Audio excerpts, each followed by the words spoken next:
like a damn fool. Hello and welcome to Sons of the Dragon, the Immortal Iron Fist podcast. My name's Connor McKenna. I'm Karl Stout. My dynamic duo is back to cover the other dynamic duo. And I think dynamic duo is a different theme. Anyway, yeah, back for more Power Man and Iron Fist. With more Batman references than ever before. Yeah. And, back to this famous run, which, goes between hot garbage, entertaining, and pretty good. So, it's a very mixed bag. Before that, some sad news. They've put a lot of stuff up from Iron Fist, Daredevil, and Luke Cage on auction. So, there's two parts to that bad news. The first part is if you're not a millionaire, you're not going to get any of it. And the second part of that bad news is it's just more, confirmation that they're moving on from those shows. So, yeah. Well, no, see, I think everyone's looking at this incorrectly. Those items that are being put up for sale are technically property of Netflix. That's a Netflix show. The Netflix shows are gone. Yeah. It's not like they're going to bring props and costumes over to wherever they restart from a company that no longer is doing the show. That's true. I don't know. I just don't feel optimistic that another network's going to pick it up. Isn't that like the dream for all these cancelled shows? Well, the dream is because Disney now owns the controlling stock share of Hulu, that all adult-themed shows are going to be on Hulu, and all the kid-oriented stuff is going to be on Disney streaming. That's what I'm hearing. Well, Disney's also going to own the planet soon, so... But unless Apple stops them. Apple's falling behind, but man, they're both... Oh, God. Someone stop these corporations. You hear thousands of people are going to be losing their jobs because of Disney's takeover of Fox. Well... Corporate greed, nothing we can do about it. I know, but it sucks. It's just so greedy. But anyway, that's corporations for you. That's why they exist. Anyway, let's go back in time to the 70s. Yeah, that. And so we are at Power Man and Iron Fist 60, published December 1979. Let's see if I got that right. I was 8. I got it right. Yay. Now, the cover artists are Bob Layton and Marie Severin. And it's not a bad cover. A lot going on. Definitely not the worst you've gotten, that's for sure. So we have Power Man and Iron Fist storming the, spoiler, Helwani Embassy yet again. We have Princess Azir in the back looking cranky. We have people trying to shoot Luke Cage, and, there's swords flying, kicks flying. It's all, hats flying. Shoes flying. Yeah, it's good stuff. The pink background, but, there's fezzes. That's always a plus. Yes. Yeah. And it's called the Terrorist Manifesto. And it's a consistent title to the next page as well. But, what did the last issue say for the next adventure? Let's have a look. I'm pretty sure it was that. I think so too, but I want to double check. Yep, nope, you're right. And always, before I forget, you can pick this up in the first Power Man and Iron Fist Epic Collection. So, Power Man and Iron Fist Epic Collection Volume 1, Heroes for Hire. And good news, December this year, they are bringing out Power Man and Iron Fist Epic Collection Volume 3. I've been waiting for that news for ages because I got the first 2 volumes and I want to finish this run in trade or book form. Well, that's my issue, is it doesn't finish the run. Number 3. Yeah, but this means we'll probably get a number 4. It's going to be thin. Maybe they'll put in I don't know, yeah. I mean, the end of the run sucked though, so I don't know. But it's going to have I think 15 issues left to go. So hopefully there'll at least not be another. What is it, are they 35 or 39? They're saying for part 3. I don't know. I haven't actually looked at. Because it's almost 30 issues. I know that. Yeah. But yes, yeah, that is good news. And one of our fans / listeners / commenters on our Facebook page, Troy, has informed me that, unbeknownst to apparently all of us, the Spider-Man newspaper cartoon is coming to an end. And I guess Troy was doing a little bit of research and found out May of 2018, Iron Fist was actually introduced in the Spider-Man comic strip. And I'm going to try to find some of the pictures and whatnot and get them up on the Facebook page. Sorry, who was introduced? Iron Fist in the Spider-Man newspaper comic strip. I was like, they're actually reprinting those, I think, in a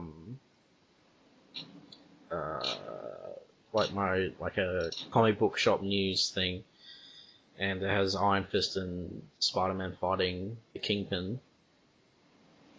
Troy just sent me one, and Iron Fist for some reason had a full red beard. Yeah, that's the one I'm thinking of. Are you sure that was... So that's Iron Fist's debut was in that, not Marvel Premiere 15? No. Last year. Oh, last year he debuted. Oh, okay. He debuted in the strip. Yeah. Gotcha. I'm back up to speed now. Excellent. Yeah. No, I read those. They were good. Yes, so... We have the front page, the first page, Terrorist Manifesto. Appearing in this issue, Luke Cage, Power Man, Danny Rand, aka Iron Fist, Misty Knight, Colleen Wing, Alan Kavanaugh, Lieutenant Raphael Scarf, Jenny Royce, D.W. Griffith, Princess Azir, Toby, and Gadget. I hope you caught all that. Joe Duffy's the writer, Marie Severin and Steve Leialoha are the artists, Diana Albers is the letterer, Marie Severin is a color artist, Roger Stern, the editor, Jim Shooter, editor-in-chief. So, everyone... starting to think Steve might be using a fake last name. Maybe. Lay and Aloha stuck together. Come on now. I mean, you never know. So everyone's crowded in the police precinct after this bombing. Alan's in cuffs. So we got Colleen, Misty, Danny, and... Kind of looks like Colleen's in cuffs. Yeah, it does. But I guess they're gold cuffs. But, you know, colouring issues happen all the time, so... The look on Danny's face is priceless. Not that it looks much like Danny's face. Looks like Ricky Schroeder from Silver Spoons. Luke's cranky because he relates to Alan's position. He's like, it's a bum rap. You can't prove him guilty. He's not guilty. And it's just like what happened to me when I was framed and got sent to jail. And Misty's like, can't you spare a little sympathy for us victims? I'm sorry, did you get blown up in that recent explosion, Misty? No? And I'm gonna let you take over because I'm too cranky to talk about this whole sequence. And I'll just abuse Misty the whole time, so... Alright, so Luke is having an argument with Scarf, and Scarf says, granted the evidence we have against him is pretty circumstantial, but it can't hurt to hold him overnight until we know for sure. And Luke Cage is like, can't hurt? Scarf, I ain't forgot how I felt being locked up knowing I was innocent. No, knowing that some guilty scum was walking around free because I'd been framed for what he did.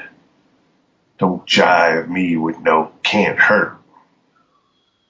And then Misty pulls her sympathy for us victim lines. And then Danny drops, Misty, how can you talk that way? Why? And if Luke hadn't punched his way into the restaurant and put out the fire, everyone would have been killed, including us. Not you never even thanked him. No, after you got out of the building, you were too interested in accusing Alan of the bombing. And there was no rational reason for that.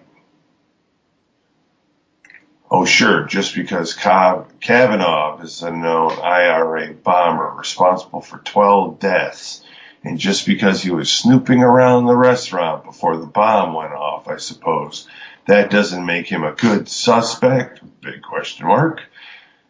Misty, I know how you feel. Do you? Hey, what are you? And she looks like she pulls out Scarf's gun and crushes it in front of him. I don't know why she did. I used to be your partner, Ralph, sorry. Do you think I like giving up my career in the forest? Do you think I enjoy trading my life for the ability to do this? It's like, that's like $500 you just destroyed, Misty. What the hell? Yeah, it's not your gun, it's his gun. Like, at least destroy your own gun. At least he's got a good expression on his face after she does this. It's like, what the F? Yeah.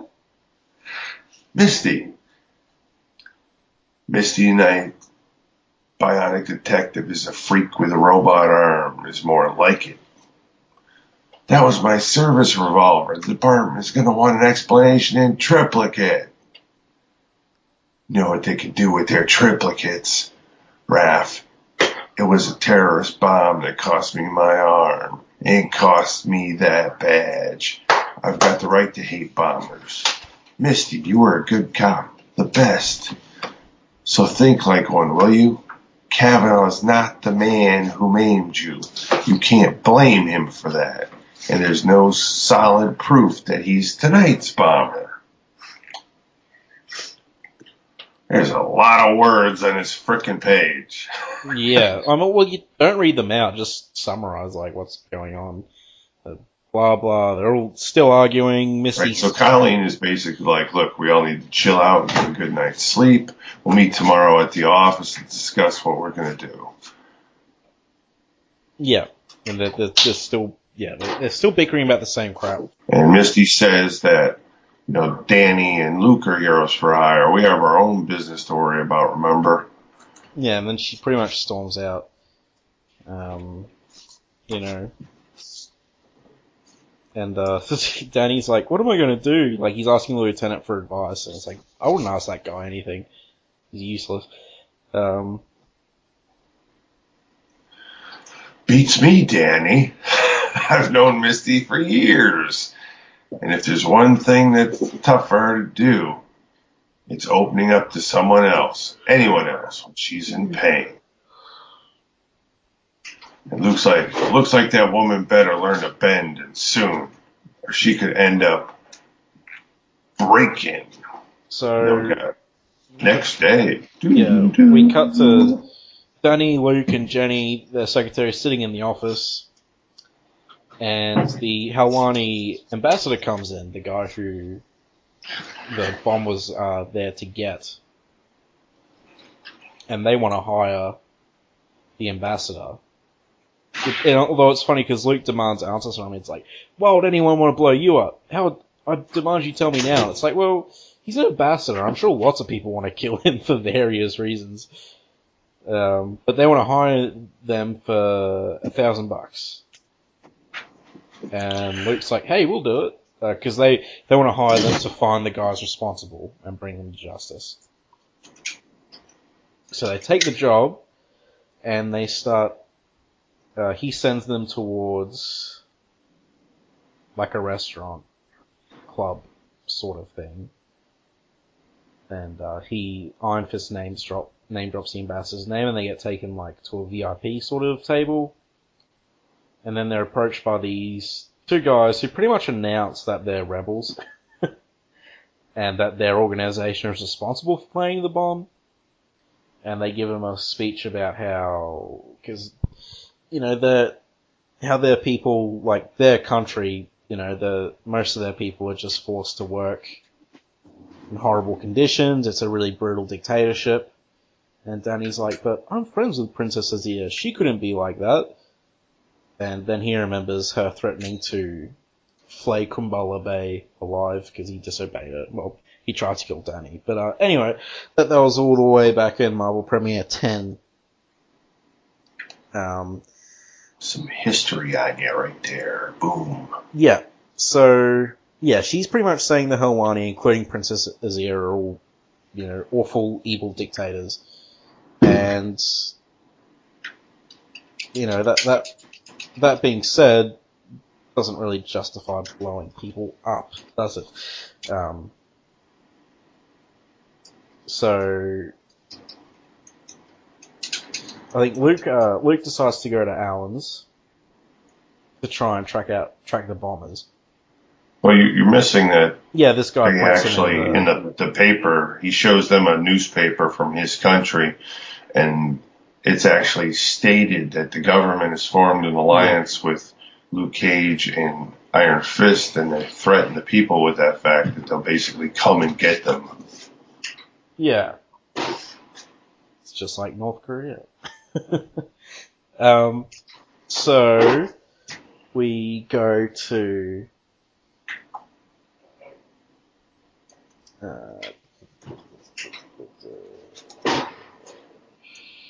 Danny goes to the embassy. Yeah, and Luke's going to Alan. I'm just trying to remember why Luke goes to Alan.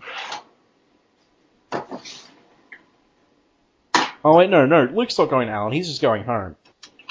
And Misty's tailing him. Because she's tailing them until they drop their case, or until she finds proof that Alan is guilty. So Danny goes to the embassy, he's like, hey, I'm a friend of the princess, can I come in? And they're like, yep, sure. She's out at the moment, but you can just wait in this waiting room. And then some really suspicious guy from the club comes and delivers this, what is it? Samovar thing, this vase looking thing. And, Danny's getting impatient waiting for the princess to come back from making her speech to the UN.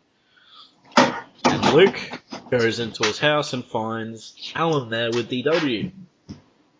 Turns out Danny paid Alan's bail. Oh. And, sorry, listeners. I think it's very interesting in the panel before that the artist put Danny's eyes in the mask. Yeah, and whereas, like, his eyes have been absent from... Like, you just gotta wonder what goes through the artist's head sometimes. He's like, oh, on this panel, I'll just draw him with eyes in his mask. And it's like, we're not talking about the usual, you can see his eyes, but it's like his eyes are on the white part of the mask. It's an odd look. Yeah, but so Luke's a bit exasperated that Danny's just posted Alan's bail because he doesn't have a good alibi now. When the next bomb goes off, because if Alan's in jail and the bomb goes off, it's obviously not him. So Luke decides to hit the streets with Alan to try and find who planted this bomb. And it's funny because Luke straight up tells Alan here that Danny is Iron Fist. Like, Alan suspected. He's like, hey, are the two of them really the same? And Luke's like, yep. So, but if you're a real friend of Danny's, you won't spread that around. Man's got a right to his privacy. And Misty's tailing them in the background. Interesting street scene. Yeah. What, where Luke going on? Puts this guy in a bin? Oh, wait, you just mean in general. Yeah, no, there is. There's a lot in the background and stuff. The street feels nice and alive. It's not just Luke and Alan walking down a street for the sake of it. And Alan basically tells him he had a suspicion that the bomber was going to strike there because he's still kept in touch with some of his old friends. And Luke is like, good, we need to meet up with some of them later so they can get a talk. somebody says hi to Luke, and then there's pretty much a pimp wearing a pink suit and a big giant white hat. All of a sudden it's like, hey, buddy, look, it's Lucas. He's come round with the white boys working for the Heat. But nobody talks to Lucas. He. And Alan's like, what, the devil? And Luke's like, excuse me. And then it shows Luke carrying the guy, and he's like, oh, mama, he gonna kill me. And he stuffs him in the trash can. And he's going he the whole time. He's like, come on, Kavanaugh. We still got a lot of stops to make. As Kavanaugh's like looking back going, what the deuce? I really liked that scene. That's probably my favorite part of the issue, Luke just chucking this guy in the bin.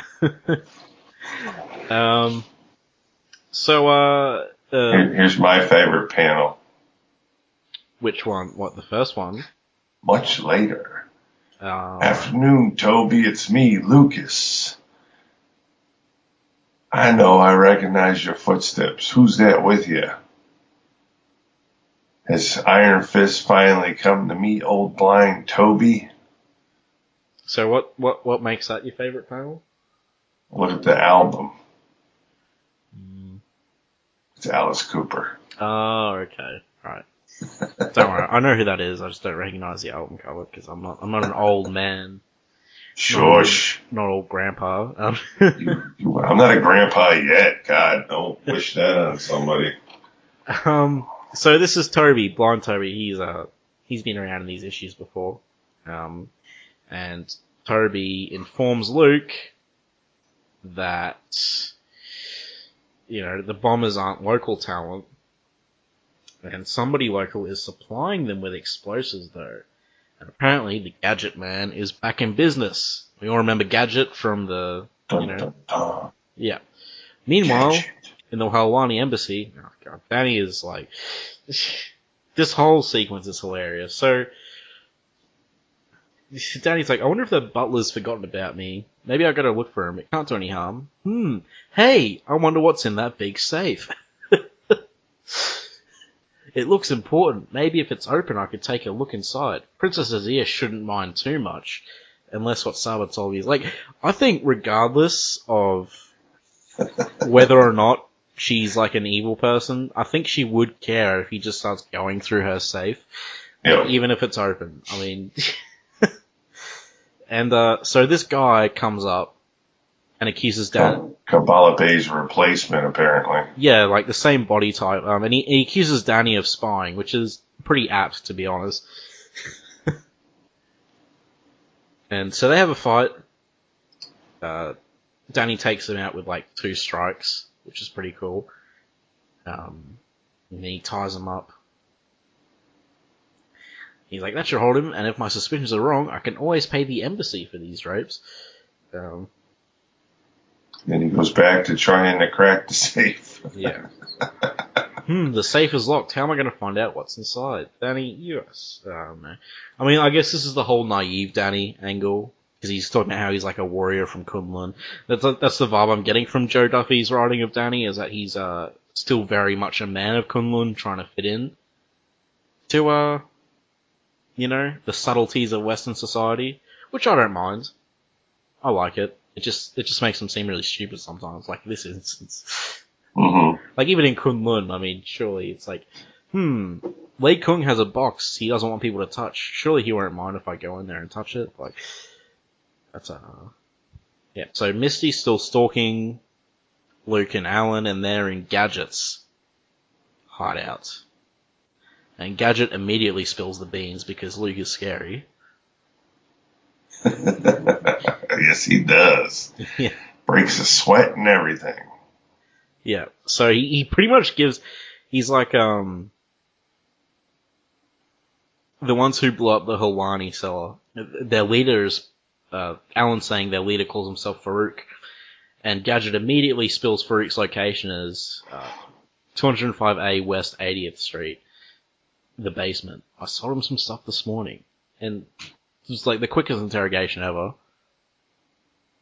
I like that panel, the bottom left with Luke. He looks a bit weird, but he does look imposing. No nonsense. So they run off, and Alan's like, "Do you think Daddy's in any danger? He's my best friend, you know."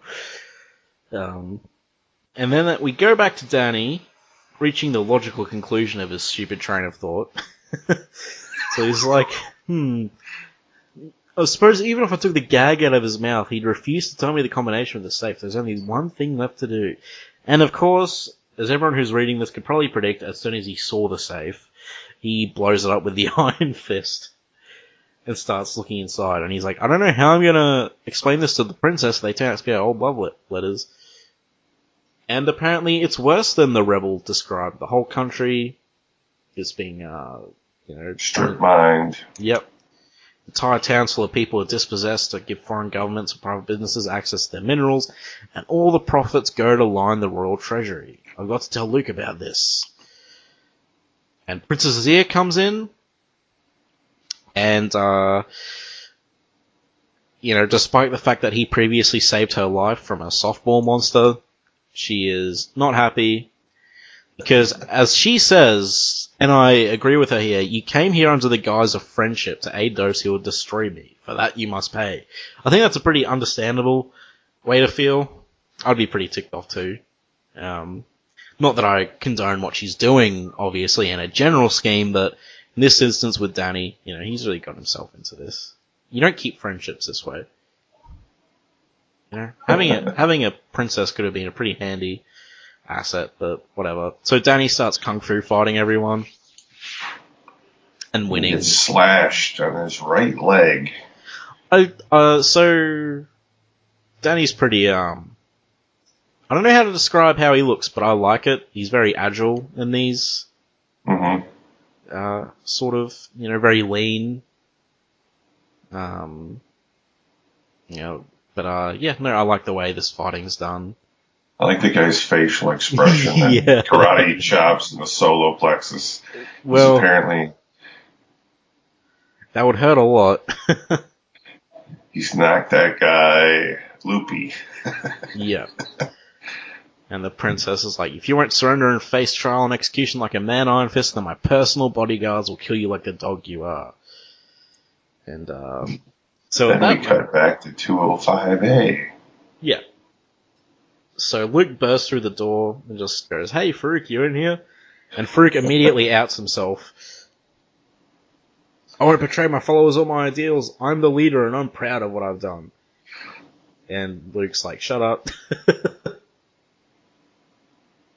And Alan's trying to appeal to his sense of decency. He's like, "I was a bomber too, but then I hurt the people I was trying to save." And then, he's just like, "Shut up." And I love Luke here. That does it, sucker. One more speech and you eat your own teeth. Just tell us where you planted your last bomb so we can save a few lives. I'm on Luke's side here. These guys are just making speeches at each other about bombing, and Luke's just like, "Look, just tell me where the last bomb is. I don't care." And of course we find out the bomb was delivered to the princess's place and it's going to explode at 4:30. And Alan, looking at his watch, yells, "That's 15 minutes from now." And he says it was that samurai bar, that vase, and anyone reading this issue knew that was a bomb as soon as it came into play. So they rush to the embassy, they get a cab, Misty pays another cab to follow them, and they arrive at the embassy, and Luke has the most hilarious run ever. And it is comical almost. Very. And Alan's like, how are we ever going to find Danny? And then, a guy comes bursting out of the window 2 stories up. Over their heads. Shouldn't be too hard. Yeah. So they rush up to Danny, and Misty decides they might need backup, so she runs in with her gun drawn. The princess's ear is like, "More intruders!" Actually, we get to it later, but so Luke's trying to tell her there's a bomb, and she's like, "Liar." And Luke's racist. He's like, "It's no use. These Halwanis are crazy." The bullets bounce right off of him. I guess they're not used to it, so. But Misty then knocks out the princess. Bop. Yeah, Bop. And Alan, Danny's best friend, is fighting a guard. But then another guard is getting up and Alan doesn't see him. And he's pointing a gun at Alan.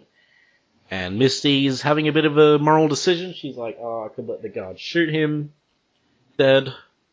And he'll be punished for all those innocents he killed. Or I could, intervene. And she decides to intervene. She can't let anyone, even Alan, be murdered.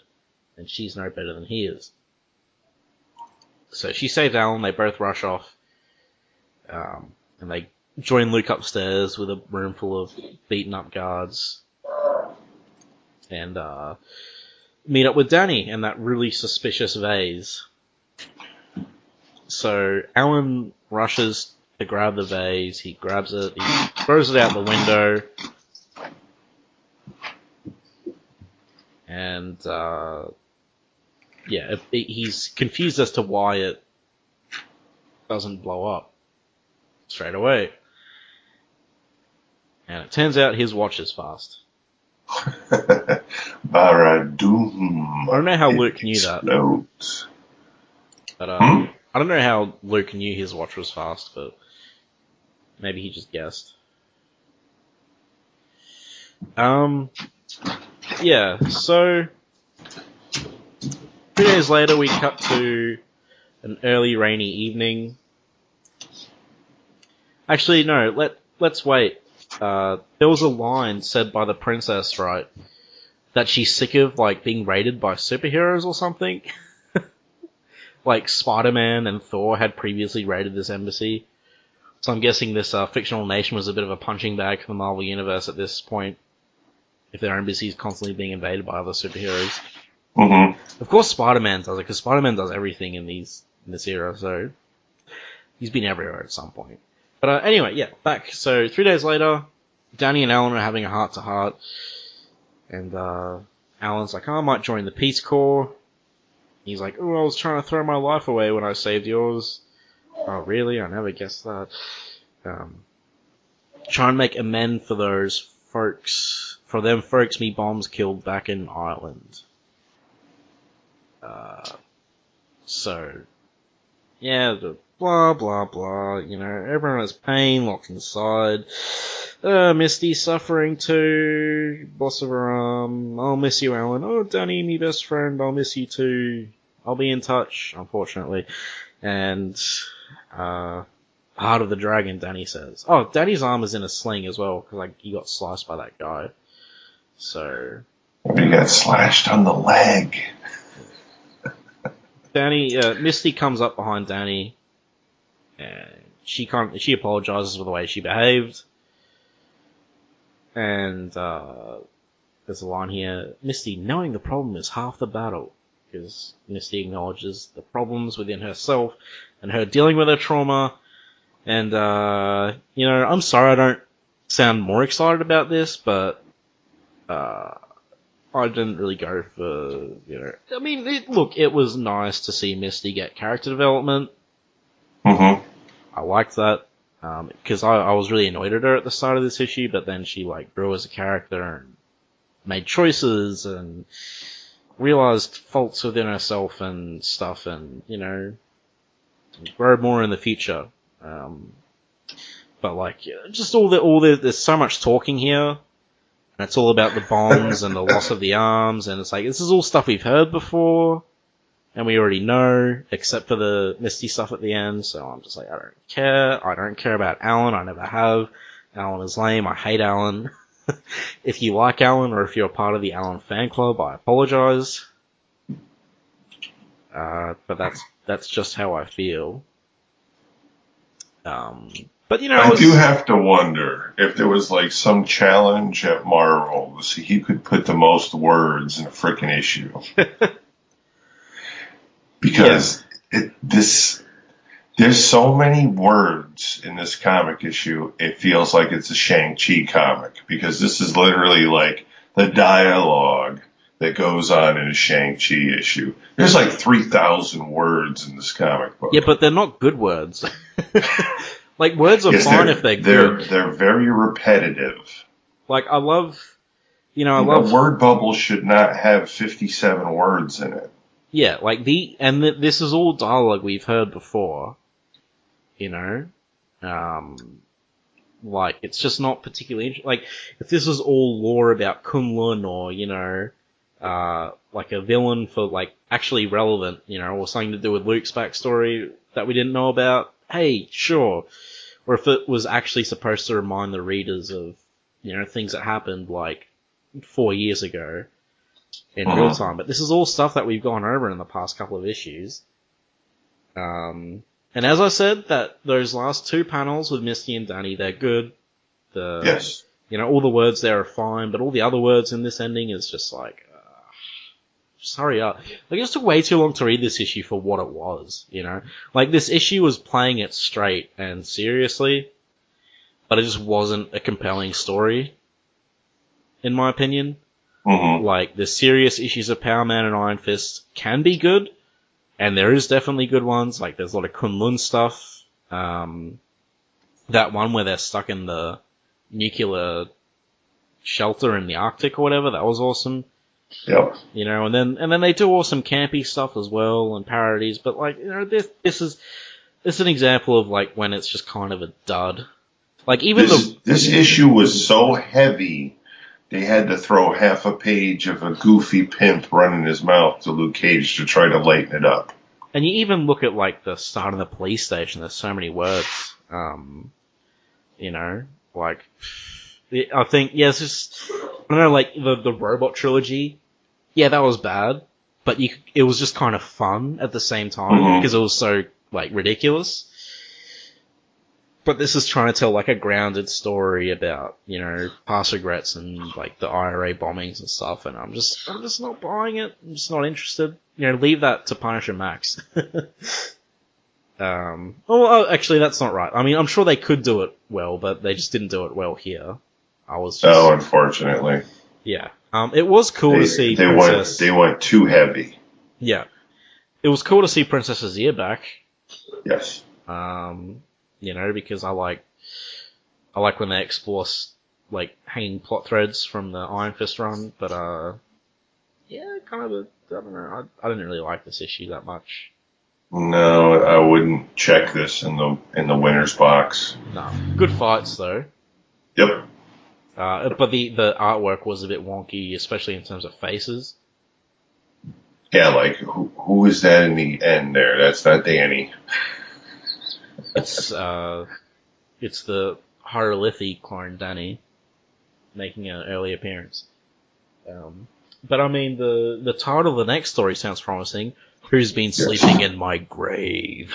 With a very big emphasis on grave. I can't. I think it's Mobsters, the next issue, right? The Magia.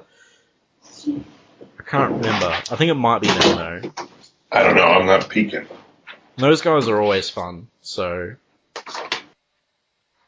yeah. Well, hopefully another episode up soon, maybe in the next few days. But yeah, that's all for now, folks. All right, so thanks for listening. Hopefully next issue will be better. And may your fists be onto a thing of iron. Yes. Adios. Peace. Iron Fist and all other characters in these comics are properties of Marvel and Disney. Any music or images we use belong to their respective copyright holders. We do this for fun, so please don't sue us. You can contact us at sonsofthedragonpodcast@gmail.com. Just send us mail, comments, thoughts, anything you want really. It doesn't even have to be related to Iron Fist. If you don't want it read on the air though, make sure you mention that. You can also find us on Facebook, the Immortal Iron Fist Podcast, Sons of the Dragon. Our Twitter, at Iron Fist Podcast. Our SoundCloud, soundcloud.com/Sons of the Dragon, hyphens where the spaces are. Our YouTube, Connor and Karl. Just search Iron Fist Podcast and you'll find us real quick. We are also on iTunes. If you find us there, give us a review and rate us. If it's less than 5 stars, please say why so we can improve the show. and we're on Podcast Garden in the literature section. And last but not least, head over to our WordPress, Sons of the Dragon, the Immortal Iron Fist Podcast.wordpress.com. That's where I put all the show notes. I'd like to thank Thomas Tissot for composing the Iron Fist theme song we use at the start of our Iron Fist episodes on the podcast. I'd also like to thank Peter John Sikorsky for composing the Power Man and Iron Fist theme we use at the start of our Power Man and Iron Fist episodes. And finally, thanks to you guys for listening.